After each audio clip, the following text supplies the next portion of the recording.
Hello students, welcome back to my YouTube channel. Students, हम पढ़े थे पेरिस वेक्टर करेक्शंस और आज हम डिस्कस करेंगे लेक्चर नंबर 9 जो कि हमारे पास है साइक्लो एडिशन रिएक्शंस।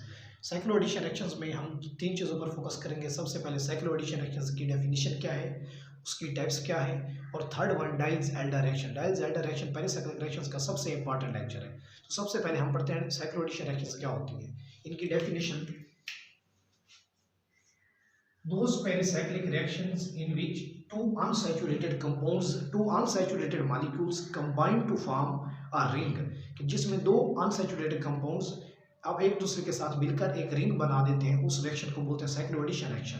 अब साइक्लो एडिशन रिएक्शंस की टाइप्स पढ़ते हैं। टाइप्स में स्टूडेंट्स सबसे पहले ये हमारे पास है 1,3-ब्यूटाडाइन। जब हम इसकी रिएक्शन करवाते हैं इथीन के साथ या इथाइलीन के साथ थर्मल कंडीशन में, तो हमारे पास कुछ इस तरह से प्रोडक्ट बनता है।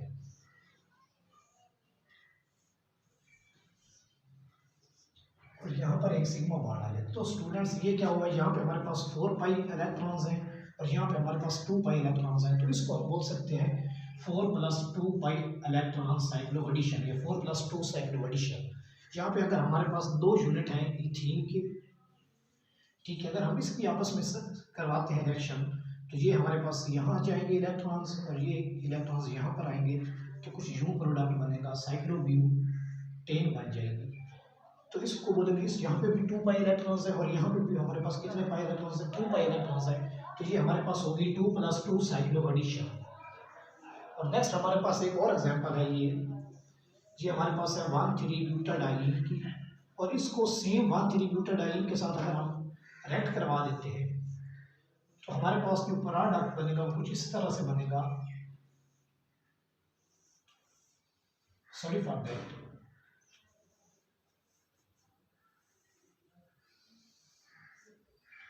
तो हमारे पास ये एक ऑक्टाहेड्रल स्ट्रक्चर बन जाएगी, यहाँ पे एक बॉन्ड और यहाँ पर एक बॉन्ड। तो ये हमारे पास एक ऑक्टाहेड्रल, और यहाँ पे हमारे पास 4 पाई इलेक्ट्रॉन है और यहाँ पे भी हमारे पास 4 पाई इलेक्ट्रॉन है। तो हम इसको लिख सकते हैं 4 + 4 cyclo addition reaction.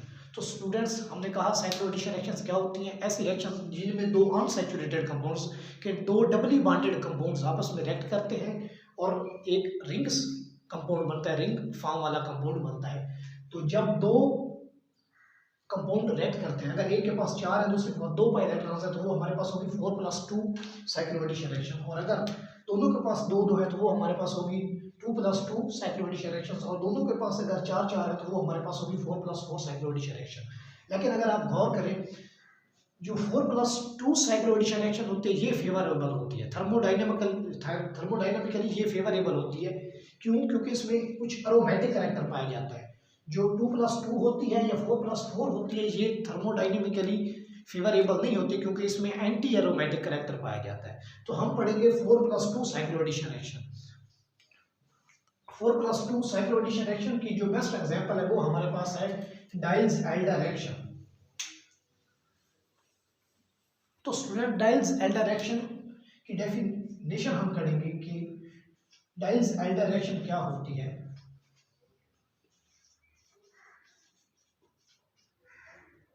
Diels Alder reaction ऐसी रिएक्शन होती है जिसमें एक डाइईन एक डाइनोफाइल के साथ रिएक्ट करता है और एक 6 मेंबर्ड रिंग बन जाता है। एक डाइईन किसी भी डाइनोफाइल के साथ रिएक्ट करती है और क्या बनता है, एक 6 मेंबर्ड रिंग बन जाता है। ऐसी रिएक्शन को हम बोलते हैं डाइल्स-एल्डर रिएक्शन थर्मल कंडीशन के अंदर। ठीक है, ये हमारे पास है 1,3-ब्यूटाडाइन। ये हमारे पास एक डाइईन है क्योंकि इसके पास 2 डबल बॉन्ड है, और ये हमारे पास एक है डाइनोफाइल। जब ये दोनों आपस में रिएक्ट करते हैं तो ये हमारे पास एक 6 मेंबर रिंग बन गया जिसको हम बोल सकते हैं साइक्लोहेक्सीन।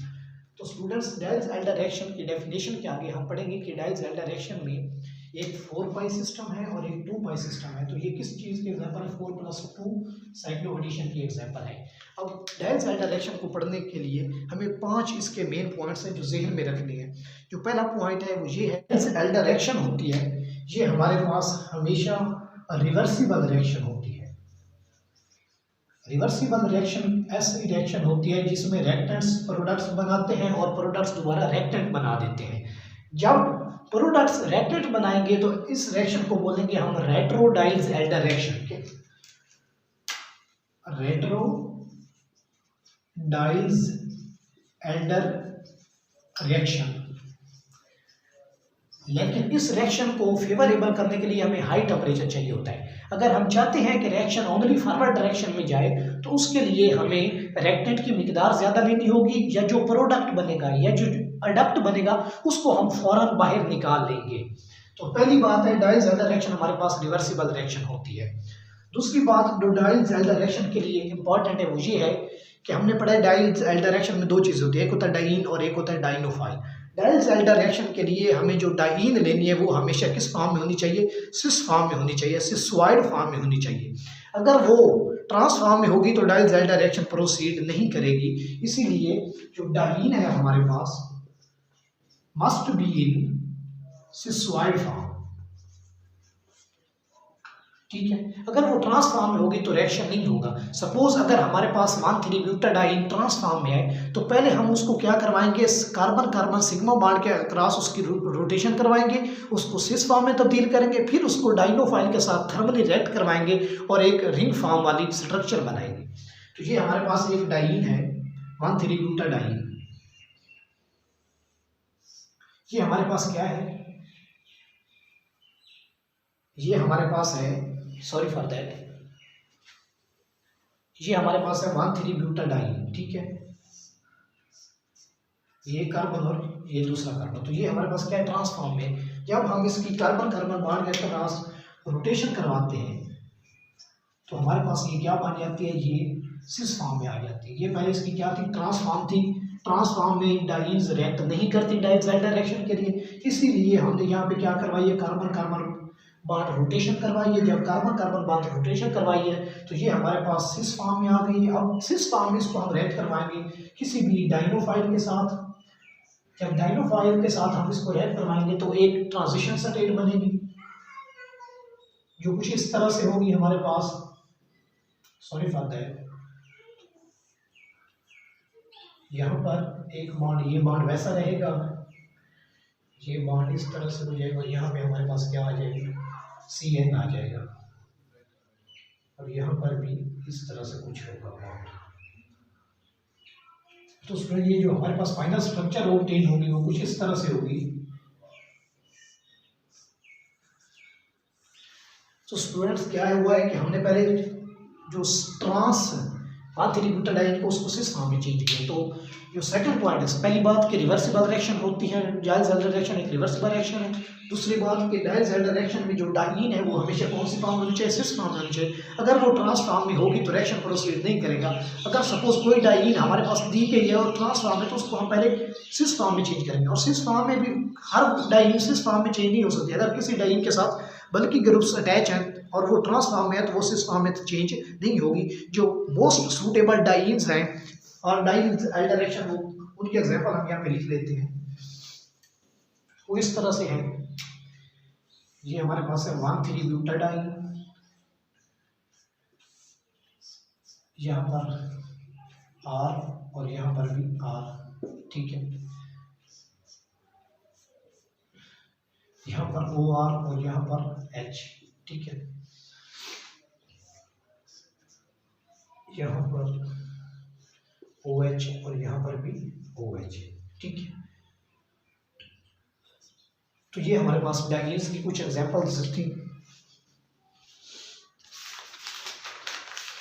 नेक्स्ट स्टूडेंट्स हमारे पास एंथ्रासीन है, एक एंथ्रासीन। एंथ्रासीन की जो डायग्राम वो हमारे पास कुछ इस तरह से होती है जिसमें 3 बेंजीन रिंग होते हैं।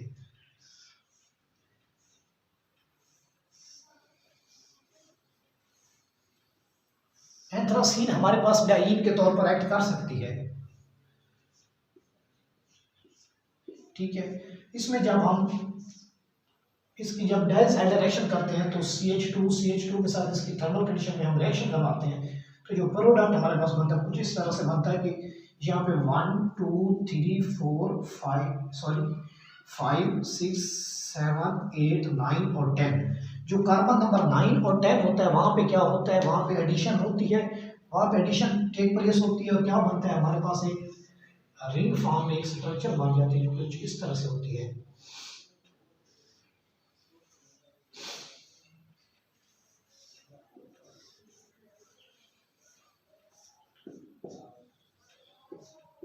और यहाँ पे ये कार्बन नंबर 9 और यहाँ पे ये 10 है, तो यहाँ पे एक एडिशन होती है कुछ इस तरह से ये स्ट्रक्चर बने। तो ये जो एंथ्रासीन है ये भी हमारे पास डाइन के तौर पर एक्ट कर सकती है। लेकिन जो हमारे पास बेंजीन है, उसके बाद नेफ्थालीन है या बेंजीन के कोई भी डेरिवेटिव है, वो डाइन के तौर पर एक्ट नहीं कर सकती इन केस ऑफ डायल्ज़ाइल रिएक्शन। उसकी वजह ये होती है कि जब प्रोडक्ट बन रहा होता है बेंजीन या उसके डेरिवेटिव्स होंगे तो उनकी हाई रेजोनेंस एनर्जी जो है वो लास्ट हो जाएगी। रेजोनेंस की वजह से उनकी एनर्जी बहुत ज़्यादा लास्ट हो जाएगी, इसलिए वो डाइन के तौर पर एक्ट नहीं कर सकते, हालांकि उनमें डाइन यूनिट होता है।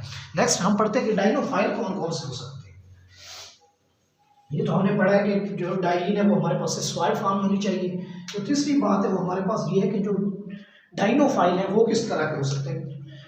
डाइनोफाइल इथीन हो सकता है या इथीन के डेरिवेटिव्स हो सकते हैं। ये इथीन है हमारे पास, ये हमारे पास है इथीन का डेरिवेटिव, ठीक है, सी डबल बॉन्ड हुआ, यहाँ पे हम लिख सकते हैं ये सी है, यहाँ पे आर, यहाँ पे एच, ठीक है। और हमारे पास डाइनोफाइल कौन कौन से हो सकते हैं, ये है हमारे पास, यहाँ पे हम एच लगा सकते हैं, यहाँ पे हम CH3 लगा सकते हैं, ठीक है। तो ये हमारे पास है डाइनोफाइल्स। डाइनोफाइल कुछ इस तरह से भी हमारे पास हो सकते हैं, ठीक है, यहाँ पे हो, यहाँ पर भी हो, तो ये हमारे पास डाइनोफाइल हो सकते हैं।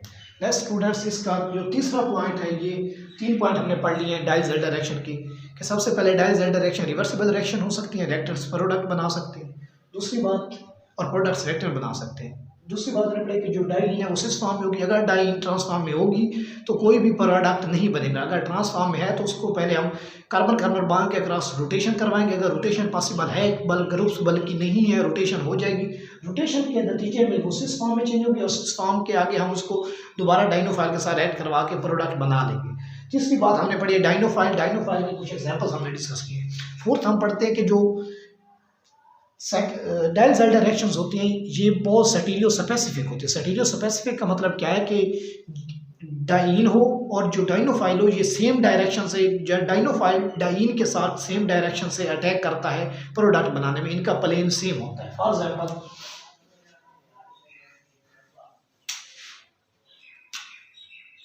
डायल्ज़ाइल reactions are highly stereospecific, which means that the dinophile attacks from the same side of the diene in the same plane. For example, ये हमारे पास है डाइइन और ये हमारे पास है एक डाइनोफाइल, ठीक है, यहाँ पर सपोज लगा हुआ है CN। तो ये स्टूडेंट देखें ये सेम साइड से अटैक करेगा, ये यहाँ पर अटैक करेगा, ये यहाँ पर जाएगा और ये इलेक्ट्रॉन्स यहाँ पर आएंगे, कुछ इस तरह से हमारे पास प्रोडक्ट बनेगा।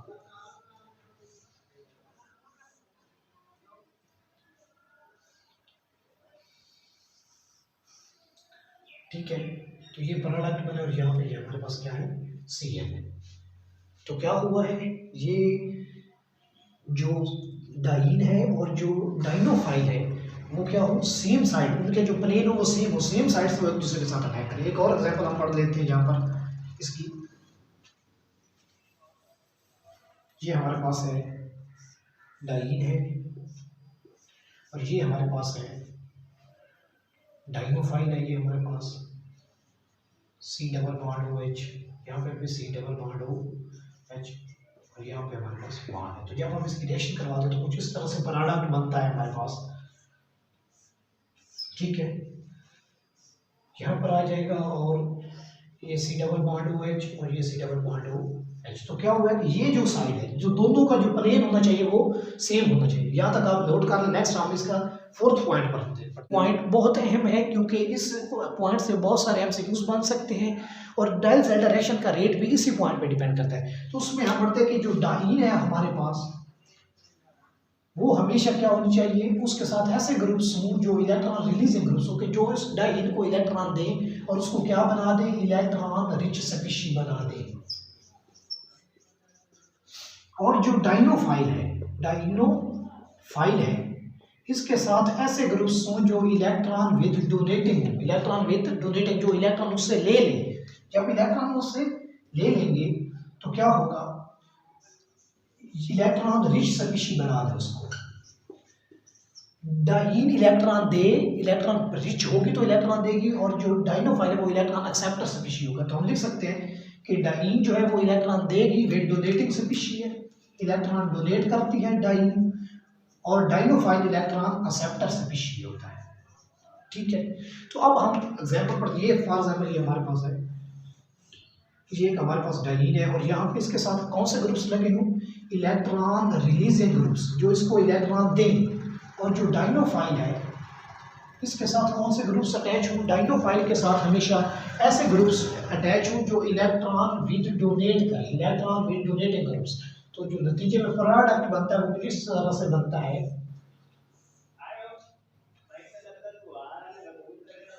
कुछ इस तरह से प्रोडक्ट बनता है कि ये हमारे पास है इलेक्ट्रॉन रिलीजिंग ग्रुप यहाँ पर होगा, और यहाँ पे क्या होगा, इलेक्ट्रॉन विद डोनेटिंग ग्रुप होगा।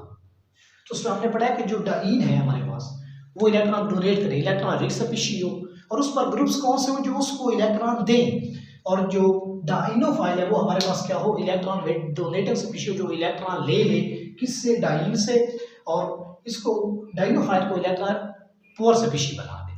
तो फ्रेंड अब हम इसके दो एग्जाम्पल डिस्कस करते हैं। ये जो दो ऐसे सवाल हैं जो पीपीएससी में लास्ट टाइम पूछे गए थे वो अब हम डिस्कस करते हैं। 4 डाइन दी हुई थी और पूछा गया था कि कौन किस डाइन के नतीजे में डायल सेल डायरेक्शन का रेट सबसे ज्यादा होगा।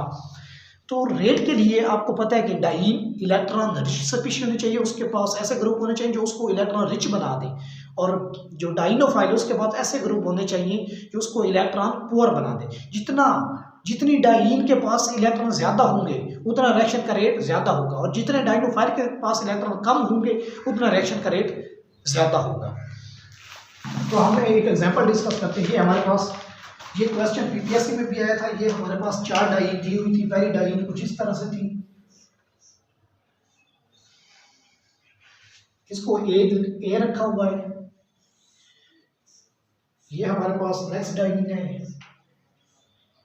यहाँ पर था मिथाइल ग्रुप अटैच था, इसको बी से जाहिर किया है। जो तीसरी डाइन है वो हमारे पास है मिथाक्सी ग्रुप यहाँ पे लगा हुआ है, और जो चौथी डाइन है उसमें क्या है, यहाँ पे नाइट्रोजन के साथ मिथाइल ग्रुप अटैच है। तो स्टूडेंट्स हमने इसमें बताना था कि रिएक्शन का रेट क्या होगा, कौन सी डाइन सबसे फास्टर रिएक्शन रेट इंक्रीज करेगी। सबसे पहले स्टूडेंट्स इसमें अगर हम देखें तो इसमें कोई भी इफेक्ट नहीं लग रहा, कोई ग्रुप अटैच नहीं है, तो ये सिंपल है, ये सबसे कम रिएक्टिव होगी हमारे पास, कम, इसका रेट सबसे कम होगा। यहाँ पे हमारे पास क्या है, पॉजिटिव एम इफेक्ट है, यहाँ पे हमारे पास इंडक्टिव इफेक्ट है, और ये इलेक्ट्रॉन दे रहा है इसीलिए ये पॉजिटिव आई इफेक्ट है।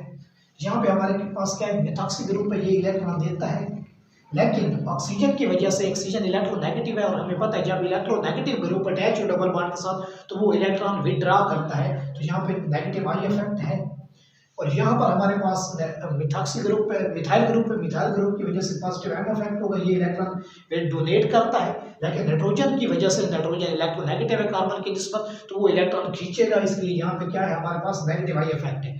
हमें पता है कि मेसोमेरिक इफेक्ट वो सब डोमिनेट कर जाता है सबसे ज्यादा, उसके बाद हाइपर कॉन्जुगेशन, और जो लास्ट चीज हमारे पास वो है इंडक्टिव इफेक्ट। तो मेसोमेरिक इफेक्ट क्या कर जाएगा, इन सब के ऊपर डोमिनेट करेगा। तो यहाँ पे ओनली पॉजिटिव आई इफेक्ट है, तो इसका रेट यहाँ पर बी होगा, बी का रेट ए से ज्यादा होगा। यहाँ पर आप इन दोनों में हमें देखना है कि किसका रेट ज्यादा होगा। तो स्टूडेंट्स आपको पता है ऑक्सीजन जो है वो इलेक्ट्रॉन को ज्यादा खींचता है, क्योंकि उसकी इलेक्ट्रोनेगेटिविटी नाइट्रोजन की निस्बत ज्यादा होती है ऑक्सीजन की इलेक्ट्रोनेगेटिविटी।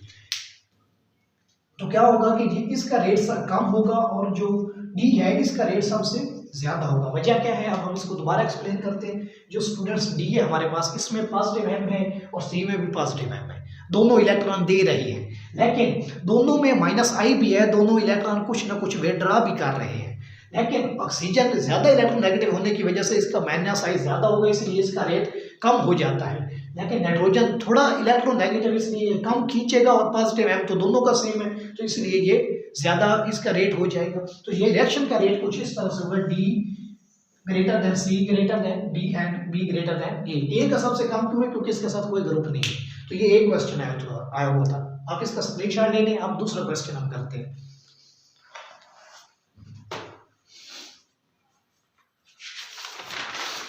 तो स्टूडेंट दूसरा क्वेश्चन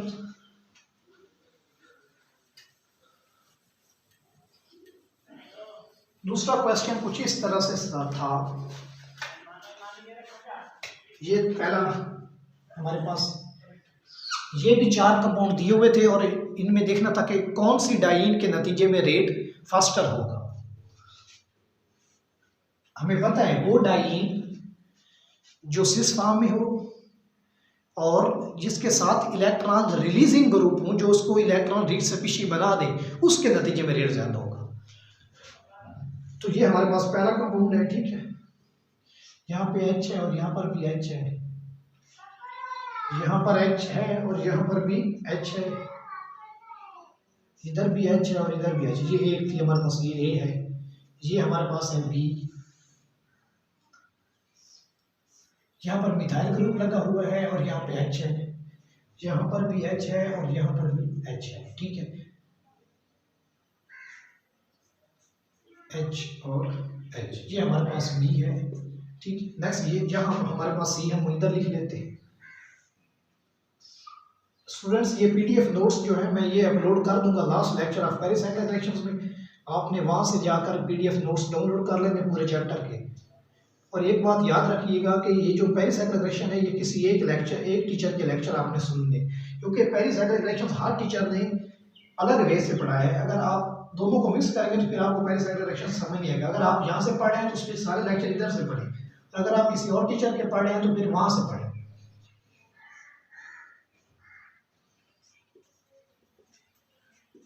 तो स्टूडेंट्स ये हमारे पास हैं 4 डाइन्स हैं। अब हमने देखना है कि किसके नतीजे में रेट सबसे ज्यादा होगा, ठीक है। तो स्टूडेंट सबसे पहले हम देखते हैं ए के केस में।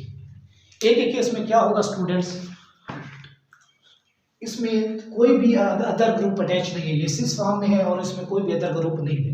बी में मिथाइल है, इधर भी मिथाइल, इधर 2 मिथाइल है, ठीक है, और इधर इस साइड पे मिथाइल लगा हुआ है।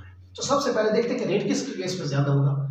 इन दोनों में कंपैरिजन करते हैं। हमारे पास सी है, अगर सी में हम देखें तो यहाँ पर क्या है, यहाँ पर भी CH3 ग्रुप है और यहाँ पर भी CH3, यहाँ पर कार्बन H और H, यहाँ पर भी हमारे पास क्या है C है और यहाँ पर एक H है, H और H। तो स्टूडेंट्स अगर आप देखें कि यहाँ दोनों क्या है, बल्कि ग्रुप्स अटैच है।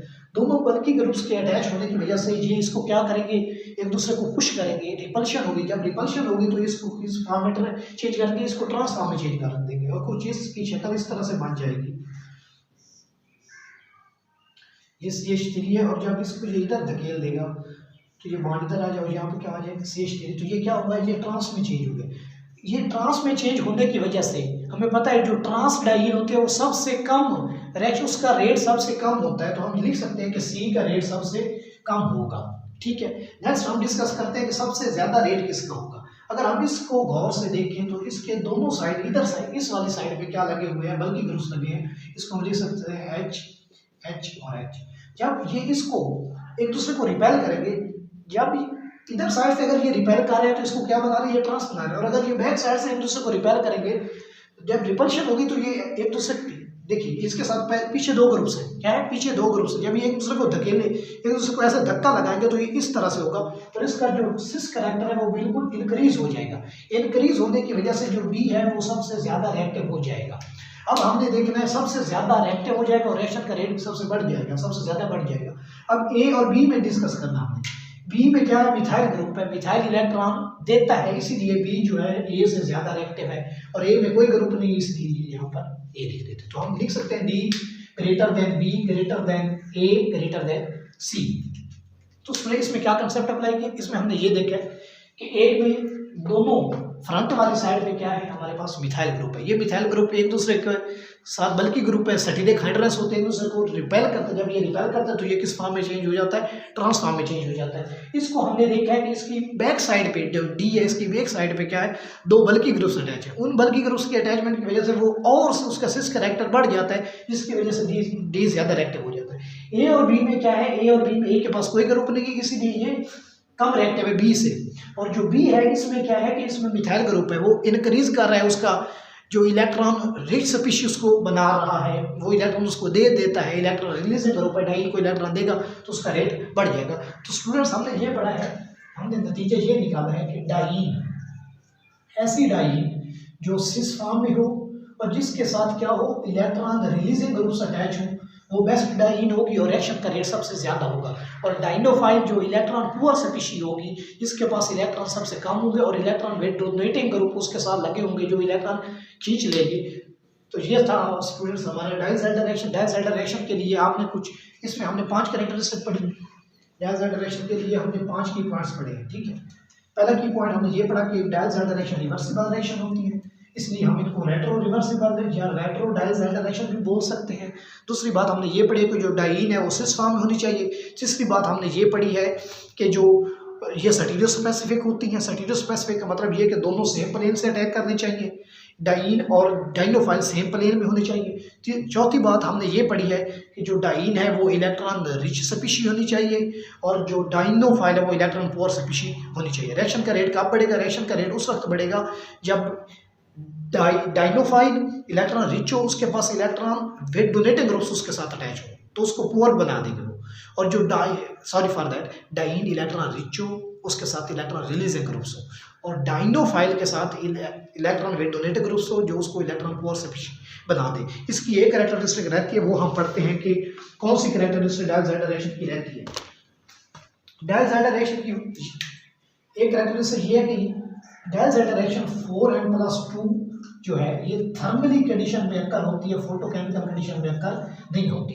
स्टूडेंट्स एक बात याद रखिएगा, जो 4n+2 या 4n+2 साइक्लो एडिशन होती है ये हमेशा थर्मली अलाउड होती है, और जो 2+2 साइक्लो एडिशन होती है ये फोटोकेमिकल अलाउड होती है। ये चीज़ें अब हम प्रूव करेंगे अपने इस वीडियो के सेकंड पार्ट में FMO के जरिए। FMO के जरिए हम ये प्रूव करेंगे कि 4+2 थर्मल कंडीशन में अलाउड होता है और 2+2 फोटोकेमिकल कंडीशन में अलाउड होता है।